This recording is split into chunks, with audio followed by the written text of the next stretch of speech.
السلام علیکم ورحمۃ اللہ وبرکاتہ۔ بسم اللہ الرحمن الرحیم والصلاة والسلام علی رسولہ الکریم وعلی آلہ وصحبہ اجمعین۔ اب سب نوجوانوں کو میری طرف سے سلام بھی ہے اور آپ کے لیے دعا بھی ہے۔ آپ ہمارا قیمتی سرمایہ ہیں۔ میری طرف سے ایک چھوٹا سا پیغام ہے کہ ایمان کے بعد اور فرائض کے بعد جو چیز انسان کو سب سے زیادہ خوبصورت بناتی ہے اللہ کی نظر میں، اللہ کے بندوں کی نظر میں، وہ نہ اس کا پیسہ ہے، نہ علم ہے، نہ ڈگری ہے، نہ اس کا کوئی گریڈ ہے، نہ عہدہ ہے، وہ صرف ایک چیز ہے، وہ میرے آپ کے اچھے اخلاق ہیں۔ اچھے اخلاق میرے عزیزو ایک ایسا سرمایہ ہے جس سے آپ پوری دنیا کے انسانوں کے دل خرید سکتے ہیں۔ دنیا میں آج تک پیسے سے نہ کسی کا دل لوگ بک گئے لیکن دل نہیں خریدا جا سکا۔ محبتوں کو خریدا نہیں جاتا۔ دل کی محبت اور قدردانی کو آپ پیسے سے، عہدے سے، طاقت سے، شکل و صورت سے کبھی بھی اپنا نہیں بنا سکتے۔ اس کا صرف ایک ہی راستہ ہے کہ میرے آپ کے اخلاق اچھے ہوں گے تو اللہ بھی ہم سے پیار کریں گے اور اللہ کے نبی بھی ہم سے پیار کریں گے اور اللہ کے بندے بھی ہم سے پیار کریں گے۔ اور سارے اخلاق کا خلاصہ دو چیزیں ہیں۔ ایک اس زبان پہ قابو ہو، اسے جھوٹ نکال دیا جائے۔ جھوٹ سب سے بڑی بد اخلاقی ہے۔ میرا پورا معاشرہ جھوٹ کی ظلمت کے اندر ڈوب چکا ہے، اور نیچے ریڑھی والے سے لے کر اور بڑے سے بڑا کاروبار کرنے والا، دفتر، گھر، بازار، سیاستدان، تاجر، وکیل، جتنے بڑے شعبہ ہائے زندگی ہیں، سب جھوٹ کی سیاہ چادر کے اندر گم ہو چکے۔ تو اب چند بچے ہمارا سرمایہ بنو، زندگی میں سچ کو زندہ کرو، سچ کی شمع جلاؤ، جھوٹ کے اندھیروں کو بھگاؤ سچائی کے ساتھ۔ اور ایسے ہی گالی دینا، گال بکنا، اس سے اپنی زبان کو پاک کر لیں کہ ہماری زبان پر یا خیر کا بول ہے یا ہم خاموش ہو جائیں۔ کسی کی غیبت، کسی کی برائی، کسی کو طنز، کسی کو برا بھلا کہنا، کسی کی پگڑی اچھالنا، یا آپ اپنی زبان سے نکال دیں بغیر حساب کتاب کے مجھے اللہ کی ذات سے امید ہے اللہ جنت میں پہنچا دے گا، کیونکہ اس عمل کے کرنے والے دنیا میں بہت کم ہیں۔ باقی عبادات موجود ہیں لیکن زبان پر کنٹرول کرنے والے دنیا میں نظر ہی نہیں آتے۔ تو میرے نبی نے فرمایا تھا، معاذ تمہیں سارے دین کا خلاصہ بتاؤں کہ جی بتائیے تو آپ نہیں کیا تھا۔ ایسی زبان پکڑ کے فرمایا کہ معاذ اس پر قابو رکھنا۔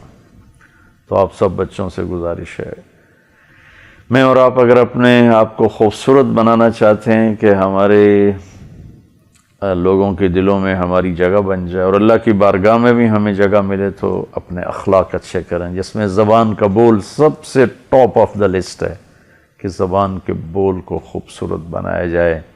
جھوٹ، غیبت، گالی، چغلی، شکایت، لگائی، بجھائی، اس سارے نکال دی جائے۔ میٹھا بول بولو، مسکرا کے بولو، لوگوں کی کڑواہٹ برداشت کرو۔ آپ کا صبر اس کو پروسیس میں ڈالے گا اور ایک پاور بنا کے باہر نکالے گا، جس سے لوگوں کے دلوں کے تالے کھلتے چلے جائیں گے اور اللہ تعالیٰ ان کو آپ کی طرف پھیر دے گا۔ اور دوسری چیز اخلاق کی تو بے شمار صفات ہیں، میں جمع کر کے دو میں بیان کر رہا ہوں کہ اس دل کو ساری دنیا کے انسانوں کی نفرت سے پاک کر دے۔ میرے نبی نے فرمایا تھا، میرے بیٹے انس، میری ایک عظیم الشان سنت ہے، عظیم الشان، جو اس کو اپنے سینے سے لگائے گا وہ مجھ سے پیار کرنے والا ہوگا اور وہ میرے ساتھ جنت میں میرا ساتھی بن جائے گا۔ جنت بھی بہت بڑی دولت ہے، پر جنت میں اللہ کے نبی کا ساتھ مل جانا جنت سے بھی بڑی دولت ہے۔ تو اس پر میرے نبی نے فرمایا کہ میرے بیٹے، میری ایک عظیم الشان سنت، اس پر عمل کرو گے تو جنت میں میرے ساتھی بنو گے۔ تو کیا ہے کہ فرمایا کہ بیٹا صبح و شام اس دل کو پوری دنیا کے انسانوں کی نفرت سے صاف رکھنا، کسی انسان کے بارے میں دل میں بغض، نفرت، غصہ، کھوٹ نہ رکھنا۔ تو مشکل کام بتایا ہے، لیکن مشکل کام کا صلہ، اس کی قیمت بھی زیادہ پھر ہو جاتی ہے اپنے آپ ہی۔ تو کیا قیمت بتائی ہے کہ جنت میں ہمیشہ کی زندگی میں اللہ کے نبی کے ساتھی بن جاؤ گے، پڑوس بن جاؤ گے، ساتھ گھر مل جائے گا، جو جنت سے بھی عالی شان نعمت ہے۔ دوسری بات یہ ہے، انسان ہر وقت نیگیٹو رویوں کو سہتا بھی ہے، جھیلتا بھی ہے، باتیں بھی سنتا ہے۔ تو میرے نبی نے فرمایا جھاڑو پکڑے اس کو دھوتا رہے، صاف کر۔ لے احد فرمایا، مسلمان نہیں کہا کہ مسلمانوں سے دل صاف کر، پوری دنیا کے انسانوں سے دل صاف کر لے، تو آپ اور میں سنور جائیں گے، بلکہ نکھر جائیں گے، خوبصورت ہو جائیں گے، اور اللہ بھی پیار کرے گا، اللہ کا حبیب بھی پیار کرے گا، اللہ کے فرشتے بھی پیار کریں گے، اللہ کے بندے بھی پیار کریں گے۔ تو اپنے اخلاق، ماں باپ کے آگے اونچی زبان نہ ہو، ماں باپ کے ساتھ بدتمیزی نہ ہو، بہن بھائیوں کے ساتھ، اپنے دوستوں کے ساتھ، کسی سے لڑے ہوئے ہیں آپ، کسی سے بولتے نہیں ہیں، کسی سے آپ نے بائیکاٹ کیا ہوا ہے، تو میری اس بات کے بعد اتنی گزارش ہے کہ آپ صلح کر لیں، آپ صلح کر لیں، خود جا کے معاف کر دیں، معافی مانگ لیں، اللہ آپ سے بہت راضی ہوگا، بہت خوش ہوگا۔ اللہ آپ سب بچوں کو ہمارے لیے سرمایہ بنائے، اور آپ ہمارے لیے بہترین سرمایہ بنیں، کہ اس ملک کو سب سے زیادہ جس چیز کی ضرورت ہے اس وقت وہ اچھے اخلاق کی ہے، اچھے کردار کی ہے۔ میرا دیس اخلاق اور کردار کے لحاظ سے فقیر بن چکا ہے، غریب بن چکا ہے۔ بجلی کا اندھیرا اتنا، بجلی کی کمی کا اندھیرا اتنا نہیں ہے جتنا بچوں بد اخلاقی کے اندھیرے نے ہمیں تباہ کیا ہوا ہے۔ پانی کی کمی کی اتنی پیاس نہیں ہے جتنا اچھے رویوں کی پیاس ہے، کہ زندگی احساسات کا نام ہے، چیزوں کا نام نہیں، موبائل پکڑنے کا نام نہیں، بڑی گاڑی، بڑے عہدے، بڑی ڈگریوں کا نام لائف نہیں ہے۔ لائف ایک احساس ہے، اور احساس کو زندہ رکھنے کے لیے صرف خوبصورت اخلاق ہیں۔